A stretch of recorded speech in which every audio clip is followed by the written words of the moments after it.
one of the things I think a lot of people don't know about you is that you've been from Hollywood days, like teaching kids there, Encino, like all of the different, and you've kind of done every single piece, right? Yeah. At Legacy, like from cleaning the mats to, helping to, everything, right? Yeah, yeah. Front desk, FIS now.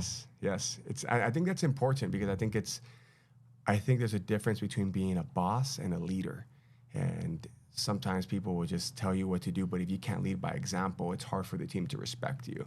And that's why, at least for me, I really try to learn everything I can so the team can depend on me. So if they feel like they don't know something, they're lost with something, they're not saying, oh, Anthony's not going to know either. But, hey, what happens here, what I do here. And I feel that's part of the reason I feel like Glendale's gone so well. And sometimes sometimes it's just because I'm type A, I can be a little too hands-on. So I've had to learn to kind of pull my foot off the gas pedal a little bit, even with some some people tell me like, yo, you just kind of slow down a little bit. Like, okay, gotta leave people to. There's this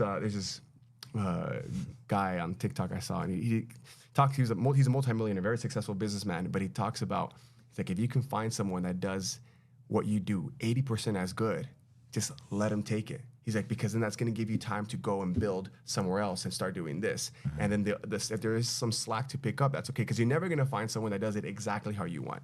But if you can find someone that does it 80% as good, let him take in that role. Let him take that role and go. 80% is even, depending what it is. Yeah, right? depending on what it is. 80% is like really good. I'm like, damn. Yeah. If you, Yeah. So, but it's just, I think for me, it's like letting go of the vine, right? Letting go of the control and whatever. Yes. And trusting the team, trusting the people you have in place. You have to let them make mistakes too. Yeah. So I'm learning to try to just pull my foot off the gas pedal a little bit and let him take the reins, but it's good.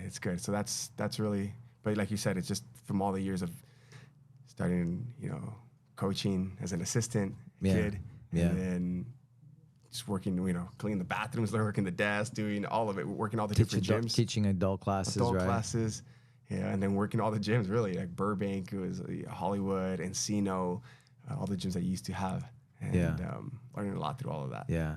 What do you remember about the Hollywood gym? The Hollywood gym? The Hollywood gym, because that was your your home, right? Yeah, I remember being the 5th student signing up there and getting hooked from day one. And I still remember the very first submission I got caught in, cross collar choke from close guard with Heath. Remember my man Heath. We're laughing because there's an inside joke there, but we're gonna leave it. I think we'll leave it for the inside.